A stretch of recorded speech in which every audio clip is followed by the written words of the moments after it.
Една од најважните улоги на матичниот лекар се превентивните активности за рано откривање на кардиоваскуларни заболувања и превенција на малигни заболувања, односно аденом на простата кај мажите и карцином на дојка кај жените. За кардиоваскуларните заболувања, односно за нивната превенција, ја вршиме на тој начин што правиме ЕКГ на пациентот за да се види работата на срцето, го спраќаме во лабораторија за да се одреди нивото на холестерол или масти во крвта и серумскиот креатинин. Го мериме крвниот притисок и во зависност од резултатите добиваме нискоризични и високоризични пациенти. Пациентите кои што се високоризични ги упатуваме понатаму до специјалист-интернист. На ниво на примарната здравствена заштита секако најмногу се лекуваат пациенти со хронични заболувања. Тоа се ревматските заболувања, шекерната болест, високиот крвен притисок и најважно за овие пациенти е да се придржуваат до советите за нивното лечење. Превентивната здравствена работа во фамилиарната медицина има клучна улога во пратење и евалуација на ризичните фактори и негативното здравствено однесување, се со цел за зачувување на функционалноста и унапредување на здравјето кај сите луѓе. Иван Ристовски, наставник во пензија, има покачен крвен притисок. Тој е дисциплиниран и постојано го посетува својот лекар за да си направи контрола. Крвниот притисок, јас бев наставника, работата ми беше лесна. Децата мирни, послушни беа, а притисокот си работеше помалку. И сега не ми е јак многу притисокот, контролирам обавезно, употребувам терапија и така те сега сум дојден за да си земам лекарства и да па притисокот ми едно 20 на години, како го има. Овде сум веќе 5-6 години. Тука сум задоволен и овде ми е и близо.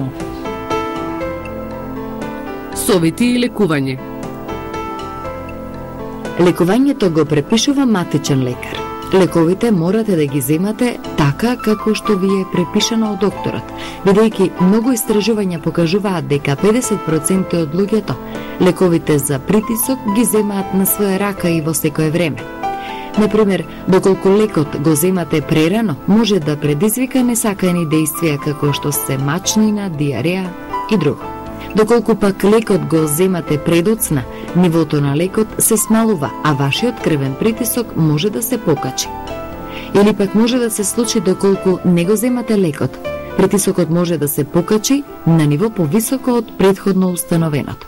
Доколку имате проблеми со концентрацијата или памтењето, заборавате кога треба да го земате лекот, еве неколку совети. Ако лекот треба да го земате рано, изутрина, ставете си ја пилулата или таблетката покрај четката за заби. Оброкот за доручок, навиите си го будилникот, замолете некој близок да ве потсети. Никогаш во мрак да не се зема лекот. Да не се случи да го погрешите лекот. И внимавајте кога лекот треба да се земе на празен желудник или полн, или во текот на јадењето. Потоа со многу течност. Исто така многу е важно лекот дали треба со вода или со друг вид на течност да се зема, бидејќи, например, лековите за намалување на крвниот притисок негативно реагираат на сокот од грейпфрут или може да дојде до проблеми со крвотокот. Многу е важно дали употребувате во исто време и други лекови.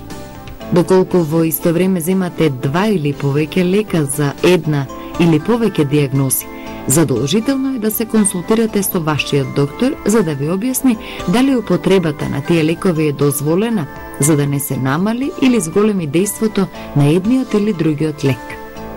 Редовно консултирајте се со матичниот лекар за дозата која ја земате и пакувањето од лекот за да бидете сигурни дека го употребувате вистинскиот лек.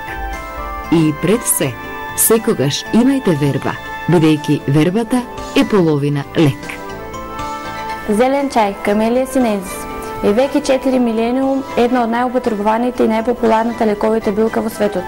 Тој е силен оксиданс, во својот состав содржи полифеноли кои делуваат на кардиоваскуларниот, нервниот и имунолошкиот систем. Помага при висок крвен притисок, висок холестерол во крвта, рак, ревматски заболувања, инфекции, намален имунитет. Може да помогне при главоболка, телесни болки, го потикнува процесот на намалување на телесната тежина, депресија, замор, труење со храна, диареја. Постои податок дека мажите кои пиеле по 10 чаши во текот на денот зелен чај, за разлика од оние кои пиеле помалку од 3 чаши на ден, биле ослободени од ризик на рак и живееле 3 години подолго. Многумина од пациентите не можат да ги разберат медицинските изрази кои ги користат лекарите.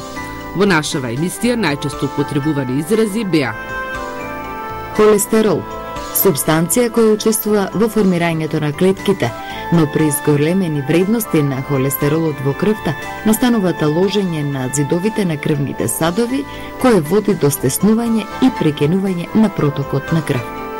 ХДЛ, добар холестерол, липопротеин збогатен со фосфолипиди и холестерол кој го пренесува холестеролот до црниот дроб за разградување. ЛДЛ, лош холестерол, го пренесува холестеролот од крвта низ целото тело. Триглицериди, друг вид на масти во крвта кои исто така може да ги запушат крвните садови. Миокарден инфаркт, запушување на една или повеќе коронарни артерии со што се прекинува доводот на кислород, што предизвикува оштетување на тој дел од срцевиот мускул.